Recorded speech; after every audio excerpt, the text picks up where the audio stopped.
சபா பொதுத் தேர்தலில் அடைந்த மோசமான தோல்வியை தொடர்ந்து டிஏபி அவசரமாக சுய பரிசோதனை செய்ய வேண்டும் என்று மலாக்கா டிஏபி இளைஞர் பிரிவு தலைவர் காசல் கிருஷ்ணன் தெரிவித்துள்ளார். வேட்பாளர் தேர்வு மற்றும் கருத்து பிரச்சனைகளே இதற்கு முக்கிய காரணம் என்று அவர் சுட்டிக்காட்டினார். அதிருப்தியை நேர்மையாக எதிர்கொள்வதன் மூலமும் முன்னர் ஒப்படைக்கப்பட்ட ஆணையை அது கைவிடவில்லை என்பதை செயல் மூலம் நிரூபிப்பதன் மூலமும் அதன் முக்கிய ஆதரவாளர்களின் நம்பிக்கையை மீண்டும் பெற டிஏபி பாடுபட வேண்டும் என்று காசல் கூறினார். நிறைவேற்றப்படாமல் இருக்கும் வாக்குறுதிகளையும் பொதுமக்களின் நம்பிக்கையை பலவீனப்படுத்திய சமரசங்களையும் ஒப்புக்கொண்டு கட்சி தனது அறிக்கையை மறுபரிசீலனை செய்ய வேண்டும் என்று அவர் வலியுறுத்தினார். சபாவில் ஹஜிஜி நூரின் அரசாங்கத்தை ஆதரிப்பதா அல்லது எதிர்க்கட்சியில் சேர்வதா என்பதை முடிவு செய்வதற்கு முன் பெரிகாத்தான் நேஷனல் பாஸ் கட்சியின் கருத்தை பெற வேண்டும் என்று அதன் தலைவர் முகைதீன் யாசின் தெரிவித்துள்ளார். ஹஜிஜியை ஆதரிக்க வேண்டுமா இல்லையா என்பதை முடிவு செய்வது எனது வேலை அல்ல என்று முகைதீன் கூறினார். பெரிகாத்தான் வேட்பாளர் பாஸ் கட்சியின் அலி அக்பார் குலாசான் கரம்புனை தொகுதியில் வெற்றி பெற்றார்.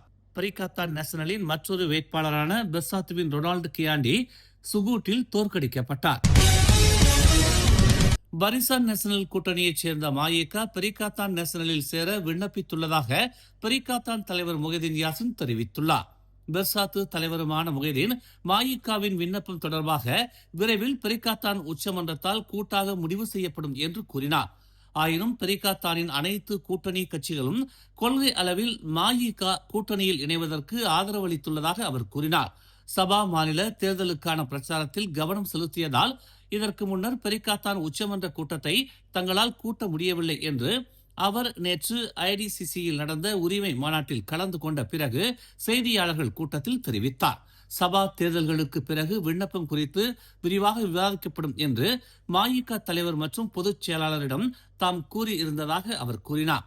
கொள்கை அளவில் அனைத்து பெரிகாத்தான் கட்சிகளும் மாயிகாவை வரவேற்கின்றன. ஆனால் இறுதி முடிவு பெரிகாத்தான் நேஷனலின் உச்ச மன்றத்தால் எடுக்கப்படும் என்று அவர் கூறினார். பெர்சாத்துவில் இருந்து பிரிந்த பெர்ஜுவாங் கட்சி அண்மையில் கூட்டணியில் சேர விண்ணப்பித்துள்ளதாகவும் அதன் விண்ணப்பம் தொடர்பாகவும் பெரிகாத்தான் உச்சமன்றத்தால் முடிவு செய்யப்படும் என்றும் முகைதீன் கூறினார். நேற்று அதிகாலையில் போலீஸ் சோதனையில் இருந்து தப்பிப்பதற்காக லாரி ஓட்டுநர் ஒருவர் எதிர் திசையில் சுமார் 150 கிலோமீட்டர் லாரியை செலுத்திய சம்பவம் பரபரப்பை ஏற்படுத்தியது. அதிகாலை 5:35 மணிக்கு நடமாடும் ரோந்து பிரிவு லாரியை நிறுத்திய போது அந்நபர் தனது லாரியை நிறுத்த மறுத்துவிட்டார். பின்னர் ஓட்டுநர் புக்கிட் பெருந்தோங் சுங்கச்சாவடி வழியாக வடக்கு தெற்கு விரைவுச்சாலையை நோக்கி சென்று சுங்கைபுலோ சுங்கைச்சாவடி நோக்கி 150 கிலோமீட்டர் தூரம் போக்குவரத்துக்கு எதிராக ஓட்டிச் சென்று பின்னர் புக்கிட் பெருந்தோங் சுங்கச்சாவடிக்கு திரும்பினார். புக்கிட் பெருந்தோங் சுங்கச்சாவடி அருகே நிறுத்தப்பட்ட போது அந்த நபர் ஒரு ரோந்து வாகனத்தை மோத முயன்றார் என்று உடுஸ்லாங்கூர் காவல்துறை தலைவர் இப்ராஹிம் ஹுசைன் கூறினார். பின்னர் 3 ரோந்து கார்களில் சென்ற அதிகாரிகள் லாரியை வழிமறித்து புக்கிட் பெருந்தோங்கில் உள்ள தமான் பாங்கா ராஜாவில் சம்பந்தப்பட்ட லாரி ஓட்டுநரை கைது செய்தனர். சோதனையில் அந்த நபர் போதைப்பொருள் உட்கொண்டது தெரிய வந்ததாகவும் அவர் மீது 2 கிரிமினல் குற்றப்பதிவுகள் இருப்பதாகவும் இப்ராஹிம் கூறினார்.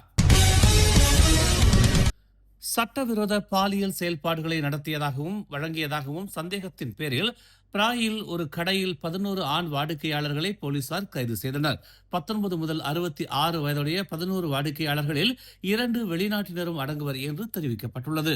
நேற்று முன்தினம் மாலை 7 மணிக்கு நடந்த சோதனையில் 57 வயது கடை உரிமையாளர் மற்றும் 59 வயது ஒரு தொழிலாளி ஆகியோரும் கைது செய்யப்பட்டதாக சப்ரங் பிராய் மத்திய காவல்துறை தலைவர் ஹெல்மி அரிஸ் கூறினார்.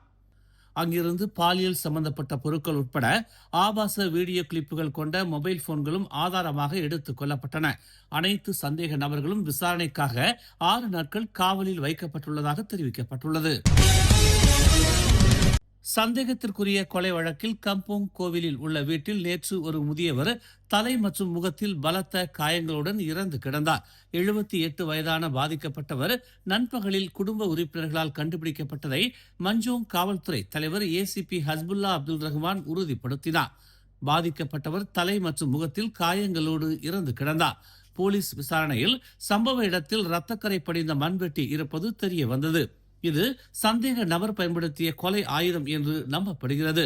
பிரேத பரிசோதனைக்காக ராஜா பெருமைசூரி பைனுனின் தடயவியல் துறை மருத்துவமனைக்கு உடல் அனுப்பப்பட்டது. மேலும் செய்திகளை தெரிந்து கொள்ள தமிழ் மலர் இணையதளம், தமிழ் மலர் செயலி மற்றும் மலர் டிவி யூடியூப் சேனலை வலம் வாருங்கள். எங்களோடு இணைந்திருக்க மலர் டிவியை பதிவு செய்து கொள்ளுங்கள். உறவுகள் மகிழ்ந்திட விருப்பம் மற்றும் பகிர்வு சேவையை சொடுக்கிடுங்கள்.